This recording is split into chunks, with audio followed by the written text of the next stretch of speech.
بسم الله الرحمن الرحيم. الحمد لله رب العالمين، والصلاة والسلام على رسول الله الأمين وعلى آله وصحبه أجمعين. أما بعد، المشاهدون الأعزاء، السلام عليكم ورحمة الله وبركاته.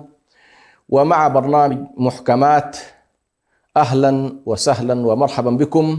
ونقف اليوم أيضا في مع آية في كتاب الله سبحانه وتعالى، وهي من سورة البقرة الآية 186. أعوذ بالله من الشيطان الرجيم. يقول الله سبحانه وتعالى: وإذا سألك عبادي عني فإني قريب أجيب دعوة الداعي إذا دعان فليستجيبوا لي وليؤمنوا بي لعلهم يرشدون.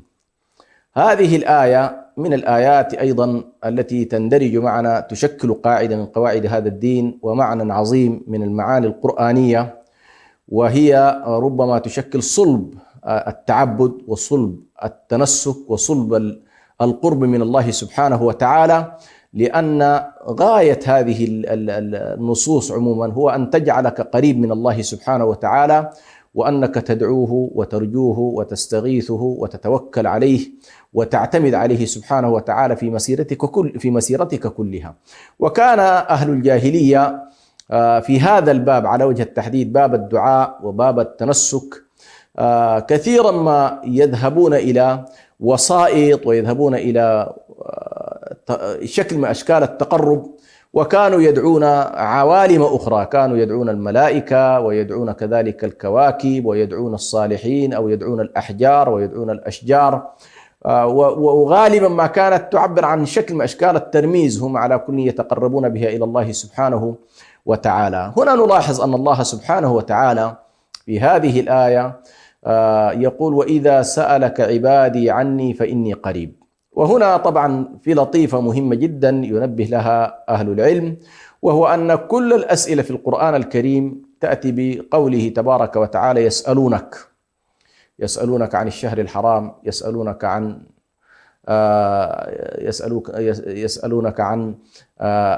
المحيض، فتأتي الأسئلة بهذا السياق: يسألونك عن كذا فقل كذا. لكن هذه الآية على وجه التحديد لم تأتي بذات السياق، يعني لم تأتي بسياق يسألونك فقل.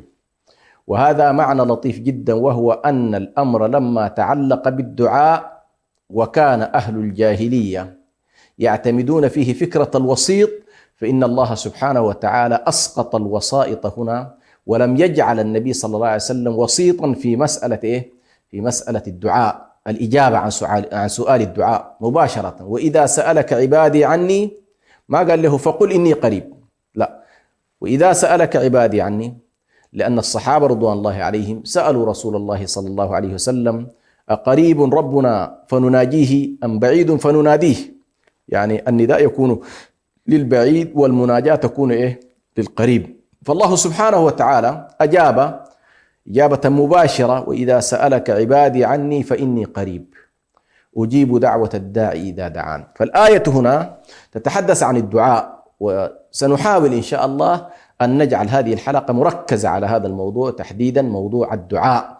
لماذا الدعاء؟ الدعاء لأنه هو صلب هذا الدين، صلب العبادة. يعني أنت عندما تصلي إنما تركز في الدعاء، عندما تحج إنما تركز في الدعاء، عندما تزكي إنما أيضا تلتمس القبول بالدعاء، عندما تذكر الله سبحانه وتعالى إنما تلتزم أيضا الدعاء، أيا كان هذا الدعاء، لأن الدعاء في كتاب الله سبحانه وتعالى أيها الإخوة والأخوات الكرام جاء يمكن في ما يقارب 90 موضع من كتاب الله سبحانه وتعالى، وبمعاني مختلفة. فالدعاء يأتي بمعنى التعبد والتنسك، ويأتي بمعنى السؤال، ويأتي بمعنى الاستغاثة، ويأتي بمعنى الاستعانة، ويأتي بمعنى الدعوة، وغير ذلك من المعاني التي ورد، يمكن أكثر من 10 معاني تعرف بالسياق، يعني تعرف بالسياق. لكن هنا نحن المعنى الذي نريد أن نتكلم فيه هو معنى يدور حول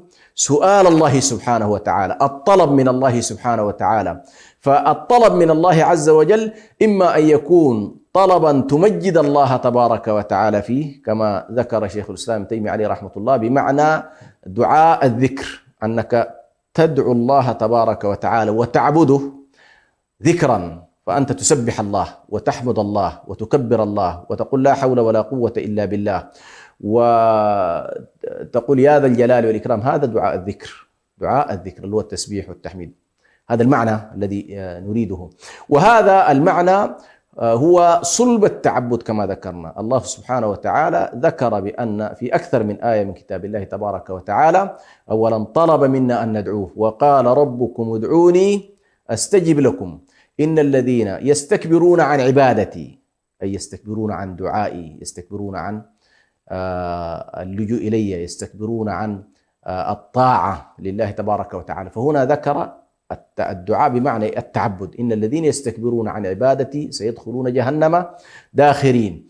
وكذلك في آية أخرى إبراهيم عليه السلام يقول الله سبحانه وتعالى فلما اعتزلهم وما يدعون من دون الله، قال لا إبراهيم قال وأعتزلكم وما تدعون من دون الله، وأعتزلكم وما تدعون من دون الله، ثم قال فلما اعتزلهم وما يعبدون من دون الله. فنلاحظ أنه أقام الدعاء مقام العبادة، فالدعاء هو فعلا العبادة. لذلك النبي صلى الله عليه وسلم قال الدعاء هو العبادة، الدعاء هو العبادة. ولذلك الإنسان عليه أن يكون داعيا لله سبحانه وتعالى، يدعو الله سبحانه وتعالى، يلجأ إلى الله سبحانه وتعالى. احتجت أي شيء أسأل الله. ودعاء المسألة من الأشياء المشهورة في كتاب الله. نجد أن الأنبياء جميعا كل واحد منهم سبحانه تجد أن جوهر التعبد التنسك، الانقطاع لله سبحانه وتعالى، تعلق القلب بالله سبحانه وتعالى، هو ما يريد أن يوصلك إليه الله سبحانه وتعالى من خلال موضوع مفهوم التعبد عامة، الانكسار بين يدي الله سبحانه وتعالى، الدعاء، اللجوء، الاستغاثة، الاستعانة. هذه كلها من الأشياء التي يطالب بها الإنسان حقيقة. والله تبارك وتعالى كما قال الشاعر الله يغضب إن تركت سؤاله، وبني آدم حين يسأل يغضب. لا تسألن بني آدم حاجة وسل الذي أبوابه لا تحجب. فالناس إن سألتهم غضبوا، والله إن سألته إن تركت سؤاله غضب. فشتان بين الخالق والمخلوق. الله يريد منك الاقتراب، الله يريد منك أن تسأله، يريد منك أن تلح عليه، يريد منك أن تقترب منه. أطلب حاجاتك من الله سبحانه وتعالى، ولا تستصعب شيء على الله سبحانه وتعالى. أطلب ما شئت من خيري الدنيا والآخرة. وهنا لا بد أن نشير ونحن نتكلم عن موضوع الدعاء، عن شروط الدعاء الذي يكون إن شاء الله مقبولا عند الله سبحانه وتعالى. أول شرط في الدعاء ألا تشرك مع الله تبارك وتعالى أحد.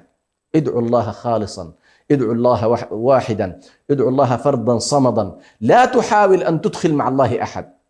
ولذلك من أعظم الشرك بالله تبارك وتعالى أن تدعو مع الله أحد، أو أن تعبد مع الله أحد وقد خلقك الله سبحانه وتعالى والآخر لم يخلق. فهذا أعظم الظلم لله تبارك وتعالى، أنك تدعو معه أحد أو تنادي معه أحد أو تستغيث مع غير الله مع الله أحد فيما لا يستطيعه ولا يقدر عليه ولا من أمره، كأن تطلب الإنجاب أو أن تطلب الرزق أو أن تطلب الإحياء، أن تطلب الإماتة، أن تطلب العافية. كل ذلك لا يطلب إلا من الله سبحانه وتعالى. فالشرط الأول في الدعاء أن يكون من الله ولا يكون من غيره سبحانه وتعالى. الأمر الثاني أيضا من شروط الدعاء أن يكون الداعي إلى الله سبحانه وتعالى يعني ممتنعا عن كل ما يؤدي إلى عدم قبول الدعاء.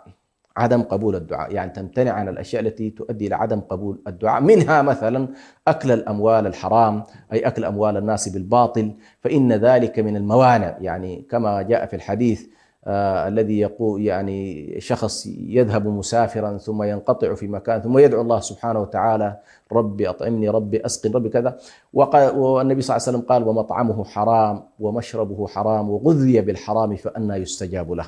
إذا من الأشياء المهمة جدا في شروط الدعاء أن يكون الإنسان ممن يأكل الحلال ولا يأكل الحرام.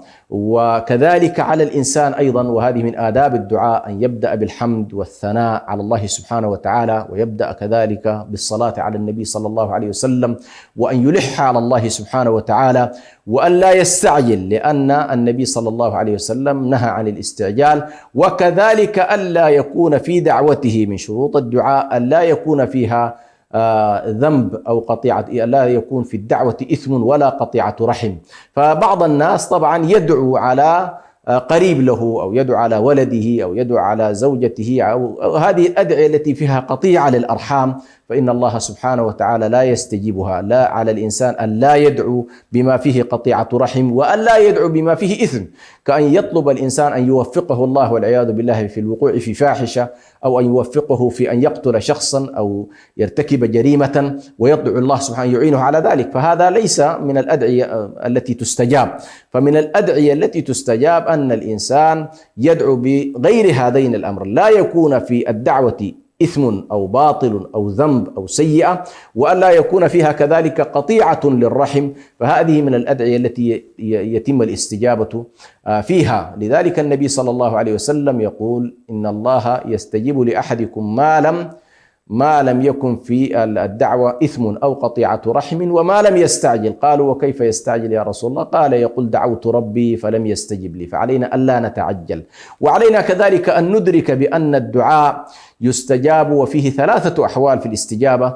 الحالة الأولى هي أن يستجيب الله لك مباشرة فيما دعوت به، دعوت الله أن يشفيك، دعوت الله أن يعافيك، دعوت الله أن يرزقك، دعوت الله أن ييسر أمرك. فالحالة التي دعوت بها يتم الاستجابة فيها مباشرة، هذه حالة أولى. الحالة الثانية أن يصرف الله عنك من السوء مثلها. أنت دعوت الله بدعوة، وهنالك في علم الله عز وجل أن هنالك أمرا سيصيبك قدرا من أقداره سينالك، فإن الله سبحانه وتعالى يصرف عنك ذلك بالدعاء الذي دعوته. فأنت هنا لا تلتفت إلى ما صرف عنك، لكنك قد تقول والله، تتعجل فتقول والله دعوت ربي فلم يستجب. لا، استجاب الله لك بأمر قد صرفه عنك وأنت لم تلتفت إلى ذلك. أخيرا، إن لم يستجب لك فورا أو يصرف عنك في هذه الدنيا من الشرور والأقدار بمثل ما دعوت، فإن الثالثة هي أجمل وأفضل وأرحم لك، وهو أن يدخرها الله لك يوم القيامة، فتجد يوم القيامة في حسناتك وفي أعمالك من الدعاء ما الله به عليم، حتى يتمنى أحدنا لو أن كل دعواتنا في هذه الدنيا كانت قد أخرت لنا في الآخرة. نسأل الله سبحانه وتعالى أن يجعلنا من أهل الدعاء وأهل الذكر وأهل الاستغاثة والاستعانة بالله سبحانه وتعالى. والسلام عليكم ورحمة الله وبركاته.